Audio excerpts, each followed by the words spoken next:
Hello, legends.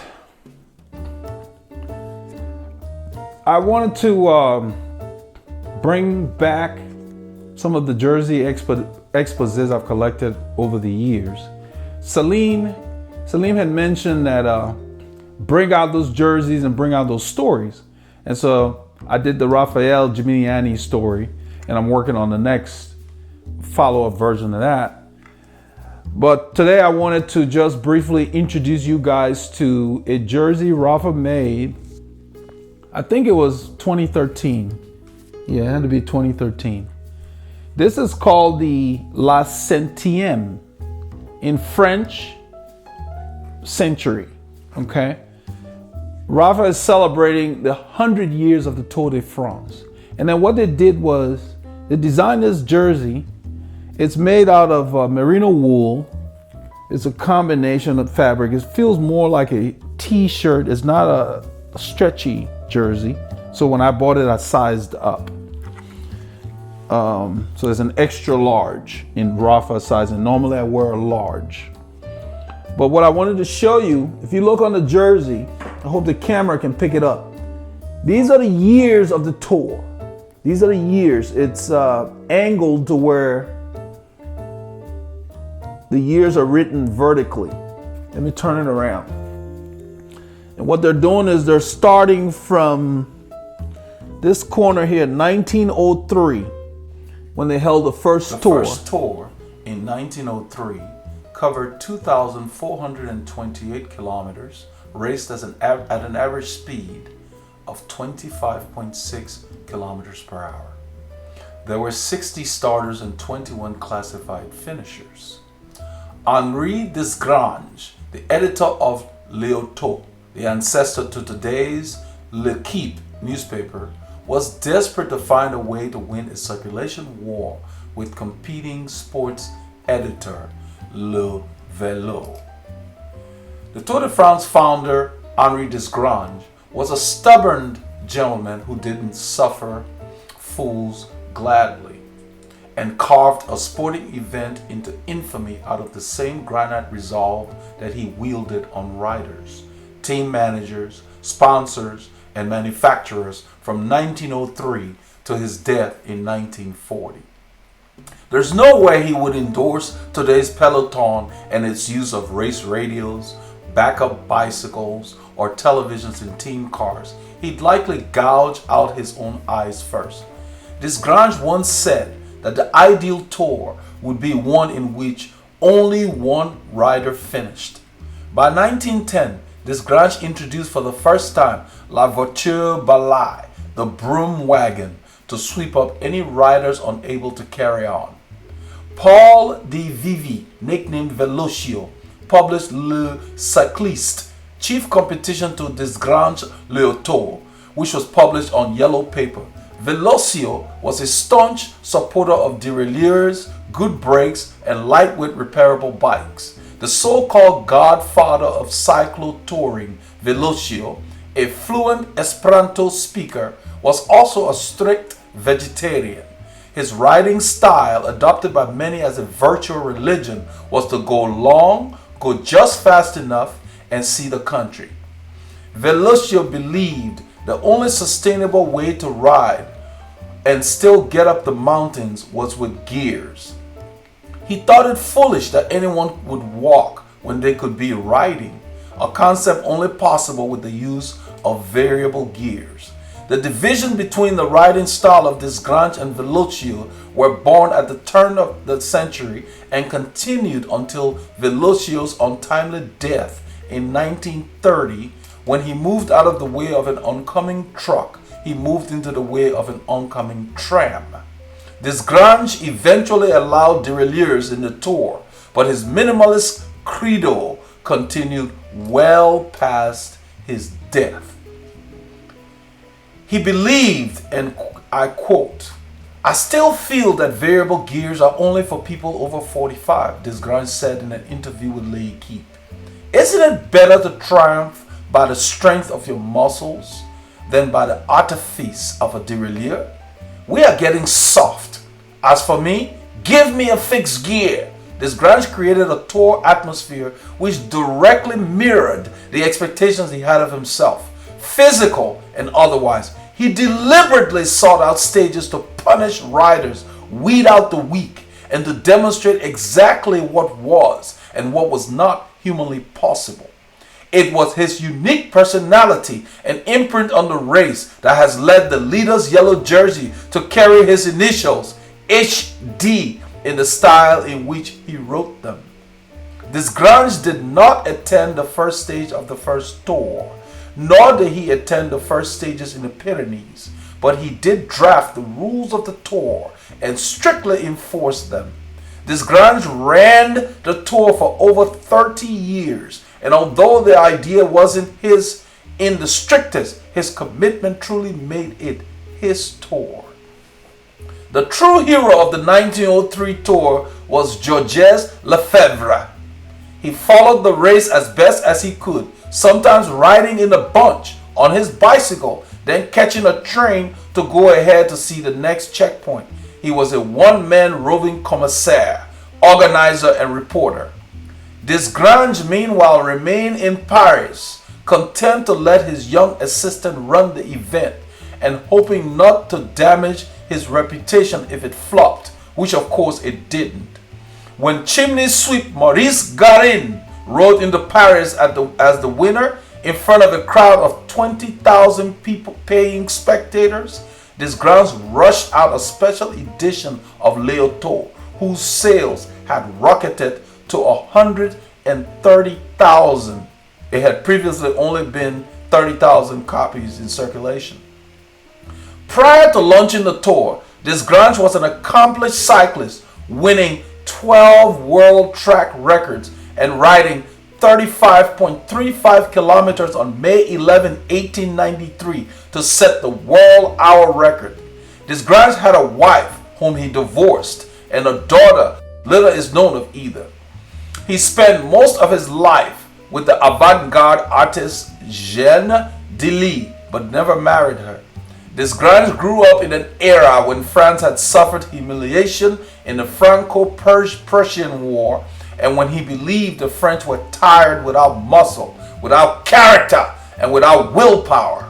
Desgrange believed that sport and exercise would improve the nation physically and morally.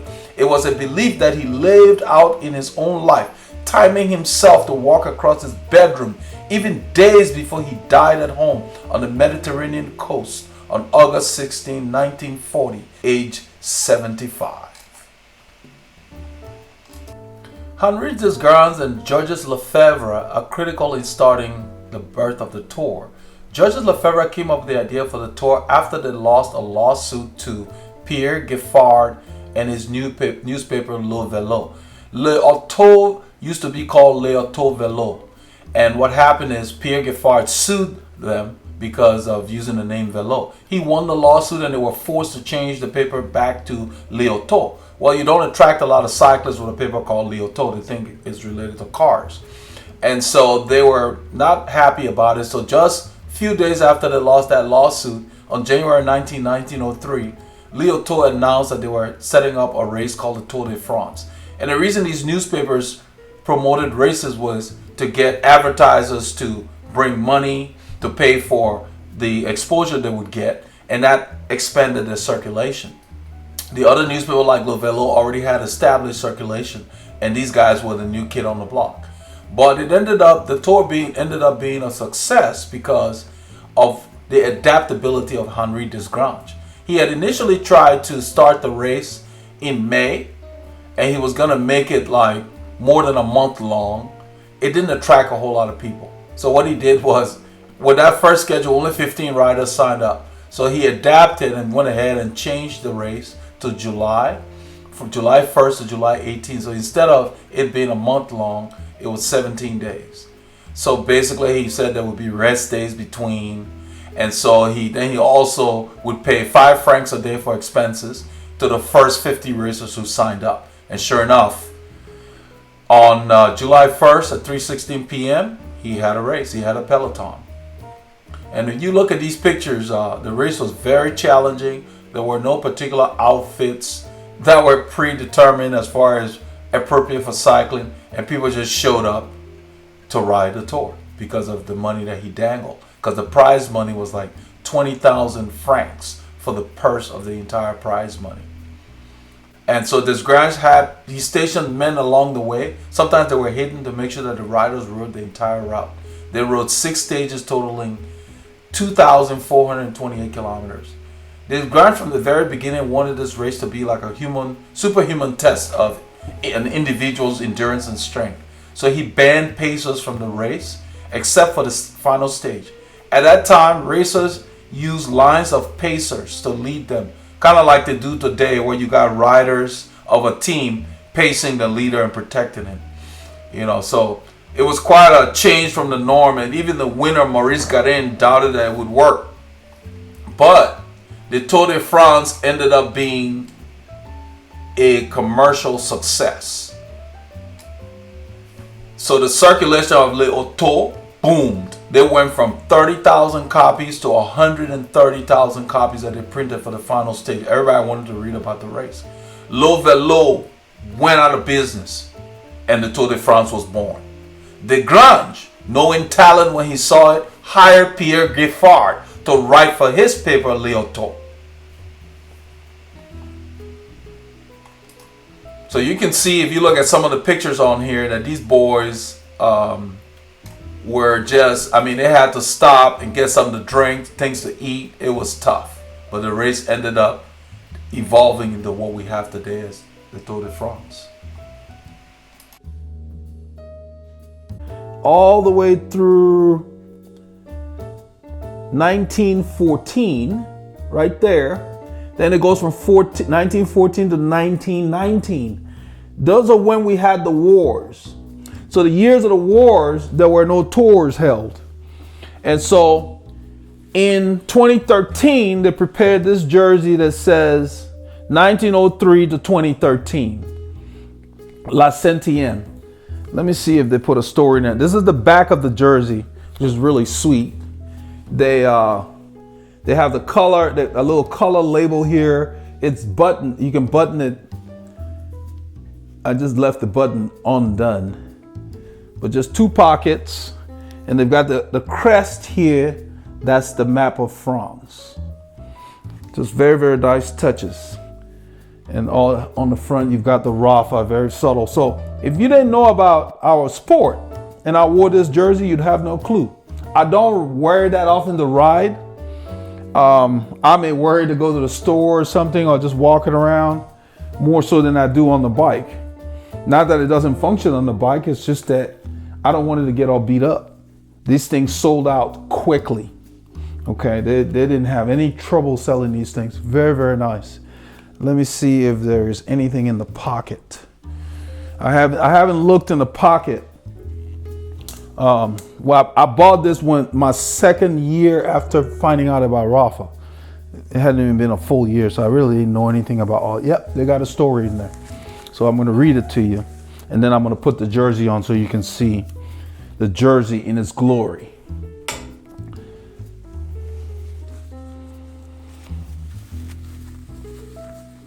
They have it on a cloth that's actually stitched into the pocket.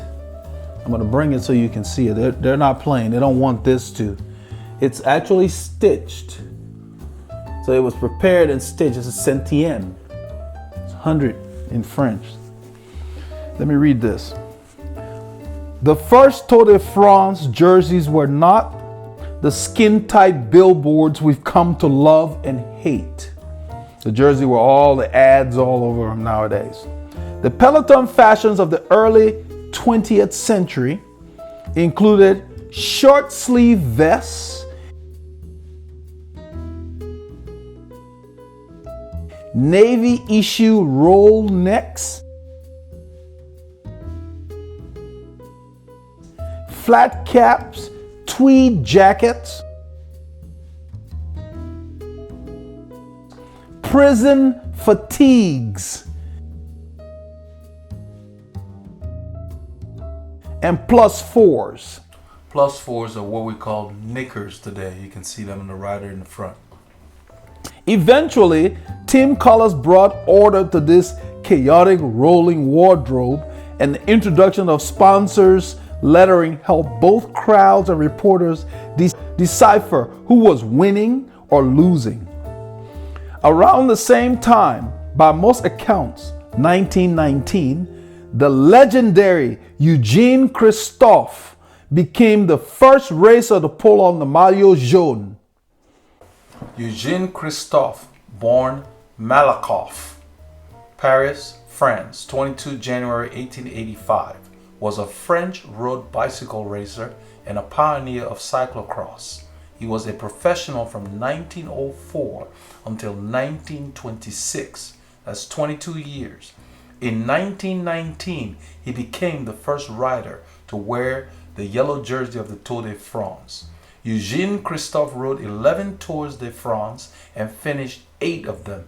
He never won, but he became famous for having to weld together his bicycle while leading. It was one of a series of events that colored his racing career.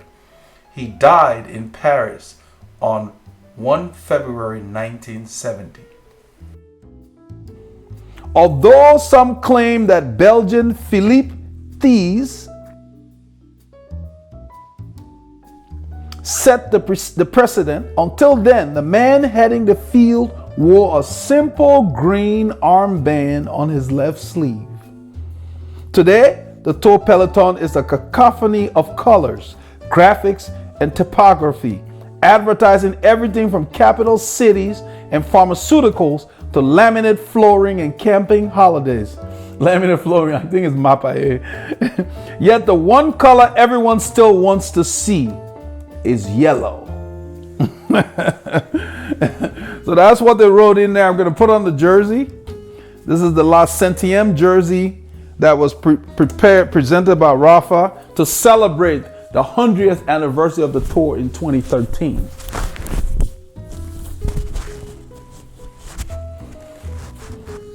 So people who are not in the know won't have a clue. You know. Very nice, very subtle, but has a deep history. I just wanted to share that with you. The fabric of this jersey feels more like a t-shirt. The arm bands is elasticized, and it's almost like a woolen cap. Whatever is here feels really good against the skin. And just the color scheme, just such a nice jersey. I don't wear it on the bike very often for that reason. So I went up. Whenever Rapha does these in materials other than polyester or elastane, I always go up. So I just wanted to share this with you guys. I will continue to do these jerseys periodically because I have a lot of jerseys that have history. I'll do the jersey for the British invasion, what they call into the Peloton that Rapha did. I will also do the jerseys that they did for Team Sky. To reference that, I will do the jersey that they did for the slowest tour. So all most of their winter jerseys that come out and it has a theme, and I think that that's pretty neat. So post your comments and questions below. I just wanted to share a little bit of history with you. So when you're riding down the road or you're going somewhere and you see this jersey, now you'll know what it means. In 2013, the Tour de France had been put together for 100 years. So this is what, 2017, that would be 104, yes? So, vive le tour. With that, be cool and be safe when you're out.